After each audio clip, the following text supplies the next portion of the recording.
তাৰিখে আমি অৰ্ডাৰ এটা পাইছিলোঁ মাননীয় দৰং জিলা আয়ুক্ত মহোদয়ৰ পৰা। দৰং যিটো সাব ডিষ্ট্ৰিক্ট হ'ব তালৈ আমাৰ দুজন কৰ্মচাৰী ট্ৰেন্সফাৰ অৰ্ডাৰ আহিছিলে, সেইহেতু তেওঁলোকক অৱগত কৰা হৈছিল আৰু 19 তাৰিখে উৎপল গোস্বামীক আমি ৰিলিজ দিয়া হৈছিলে। এতিয়া আমি এটা সূত্ৰৰ পৰা জানিব পৰা মতে তেওঁটো ষ্টে অৰ্ডাৰ হৈছে, গতিকে তাৰ প্ৰতিবাদত শিক্ষকসকলে যি ধৰ্ণা দিছে, স্মাৰক পত্ৰ প্ৰদান কৰিছে আৰু যাৱতীয় ব্যৱস্থাৰ কাৰণে আমি ঊৰ্ধ্বতন কৰ্তৃপক্ষলৈ প্ৰেৰণ কৰিম। আমি জাষ্ট চৰকাৰৰ অৰ্ডাৰ ফ'ল' কৰা মানুহ, যেনেকৈ অৰ্ডাৰ দিয়ে আমি তেনেকৈ ফ'ল' কৰিম। আমাৰ এই দলগাঁও খণ্ড প্ৰাথমিক শিক্ষা বিষয়ৰ কাৰ্যালয়ত উৎপল গোস্বামী নামৰ জুনিয়ৰ এছিষ্টেণ্ট এজন জইন কৰে। তেওঁ জইন কৰাৰ দিনৰ পৰাই আমাৰ শিক্ষকসকলৰ যিটো হাৰাশাস্তি তেতিয়াৰ পৰা আৰম্ভ হ'ল।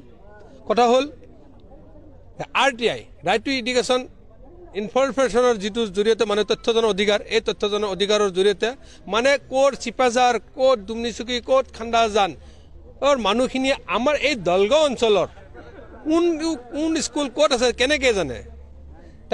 আমি তাৰপিছত চালি জাৰি চাইছোঁ, এই উৎপল গোস্বামীৰ জৰিয়তে সম্পূৰ্ণ তথ্যখিনি দূৰৰ মানুহখিনি পায়, তেওঁলোকৰ লগত কিবা কমিশ্যনৰ লেনদেন আছে, সেই হিচাপে তেওঁ RTI কৰায় আৰু শেষত যায় তেওঁ নিজে থাকি আমাৰ দিয়াৰ পিছত মিলাই কিবা পাৰ্চেণ্টেজৰ ভিত্তিত।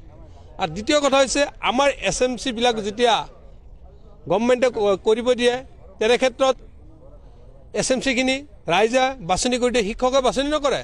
এই SMC-খিনি আমি বিঅ'ৰ থ্ৰুদি আমি ডিষ্ট্ৰিক্ট অফিচলৈ প্ৰেৰণ কৰা হয়, কিন্তু ডিষ্ট্ৰিক্ট অফিচত যোৱাৰ পিছত এই SMC-খিনি এপ্ৰুভ হৈ আহোঁতে 2 মাহ 3 মাহ সময় গুচি যায়। আমাৰ শিক্ষকখিনি মিড ডে মিল চলোৱাত বিভিন্ন সমস্যা সমাধানৰ ক্ষেত্ৰত অসুবিধাৰ সন্মুখীন হয়। তেতিয়া আমাৰ বিভাগ কাৰ্যালয়ত যেতিয়া খবৰ লোৱা হয়, বিভিন্ন অজুহাত দেখায় যে এনেকুৱা নহয়। আৰে ৰাইজে এটা সমিতি গঠন কৰি দিছে, এইটো গভৰ্ণমেণ্টে এপ্ৰুভ দিব, এইটো অৰ্ধ গভৰ্ণমেণ্ট। তেনে ক্ষেত্ৰত পইচাৰ এটা লেনদেন চলে আৰু তাত 10,000 টকা প্ৰথমতে ডিমাণ্ড কৰিব, পিছত যায় কিন্তু 5,000 টকাত ওপৰত কি দিয়ে নিদিয়ে আমি নাজানো। তেনেকুৱা বহুত তথ্যও আমাৰ তাত আছে।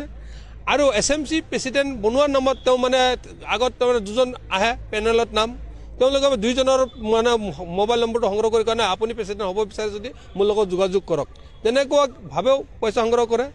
গস্ত বিহাত দ্বিতীয় কথা হ'ল তেওঁ কিন্তু আজিৰ যুগত অনলাইনত বিল হয়, অনলাইনত তেওঁ কম্পিউটাৰ কোনো কামেই নাজানে, তেওঁ বেলেগৰ সহায় ল'ব লাগে, একেবাৰে নাজানে।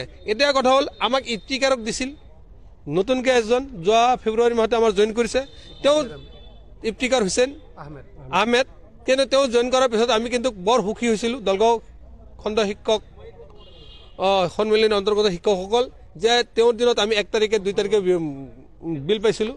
কিন্তু আগত কিন্তু আমাৰ এনেকুৱা ৰেকৰ্ড নাছিল, 10, 12, 13, 14, 15 তাৰিখ ইফতিকাৰ অহাৰ পৰা আমাৰ বিল হৈছে, কাৰণ উৎপলে বেলেগক কণ্টেক্ট দি পেলাই বিলবিলাক বনাই লয় তাৰ। আৰু ইফতিকাৰ যোৱাৰ পিছত কিন্তু আমাৰ এই অফিচত বিল বনোৱা মানুহ নাথাকিব। আমি শিক্ষকখিনি আমি আকৌ পুনৰ দাবী কৰিছোঁ, ইফতিকাৰক আমাক দিয়ক, আমাৰ ইফতিকাৰ লাগিব, কাম জনা মূল্য, কাৰণ ইয়াত 1300-1400 শিক্ষক আছে। এই 1300-1400 শিক্ষকৰ বিলখিনি আমাৰ অনলাইনৰ জৰিয়তে হয়, অফলাইনৰ জৰিয়তে নহয়। সেই আমাৰ ইফতিকাৰক লাগে, এই আমাৰ বিভাগীয় বিভাগীয় মুৰব্বীৰ তাত